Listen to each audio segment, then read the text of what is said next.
Hi, this is David with entry number 651. Oh yeah, it's raining right now if you can't tell. There's water all over the camera, and so I'm gonna have to keep this one pretty short. I'm currently underneath an awning, as you can see, but there's obviously lots of openings under the awning, so it's not really doing anything to keep me dry at the moment. I am wearing all wool, so I am staying a little dry because wool is a very tight, naturally water repellent material, but if it gets saturated, it's not a good story for the wearer at all. So I'm gonna have to keep it short. I apologize for that in advance. Here we go with today's video. I recently just saw Spectre. You can see this right here, this unfocused area, that's water. I recently just saw Spectre like 45 minutes ago. I want to say a quick review. I might get into a little more later. Overall, it was very good. A little bit disappointing, but I think it was on par with Skyfall in terms of plot and story and acting and gadgets and all that. Actually, the gadgets in this were better.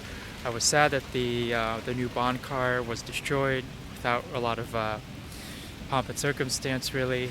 But although the way it did go was pretty cool. I really though wish it would have had a little bit more time to kind of show off what you could do.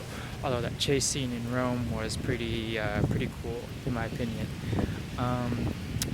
Daniel Craig, if you followed kind of his marketing stuff he's been doing, he's obviously probably not going to do another Bond, although we'll see what he says in a year.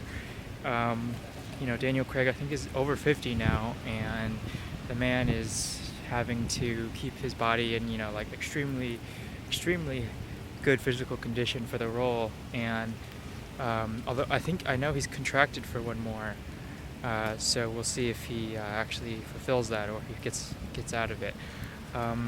He did seem good in the film. Like, he didn't seem like he was annoyed by having to play Bond again. I do think I don't think there's another Bond out there. Maybe, obviously Sean Connery, but of more Lazenby, Brosnan, I don't think any of them have as much swagger as Daniel Craig when he puts on that suit. Yeah, but I thought everything was good. The bad guy, I think everyone called that one before, so it wasn't like a huge surprise. The new Bond girl was okay. There was an obvious humongous age discrepancy between Bond and her, which that's kind of a classic thing that Bond does, but it was a little bit obvious and kind of annoying. Overall though, I thought it was very good. I'd highly recommend it. Probably I'd give it an 8.5 out of 10, which means I lower Skyfall to about an 8.5 out of 10, because I have seen it more since the original's time, and it has kind of lessened a little bit in terms of how good it actually is. It is a terrific movie, and 8.5 is nothing to sneeze at. That's a solid B. To be honest, it could be an A minus. It could be an A minus. It is very good, but overall, I'll think about it a little more, talk about it a little more. There's another thing I wanted to talk about as well, but it is raining still, and the camera's now very wet, so I need to put it away. Anyway, thanks for watching, and I'll talk with you in a couple of days. Bye.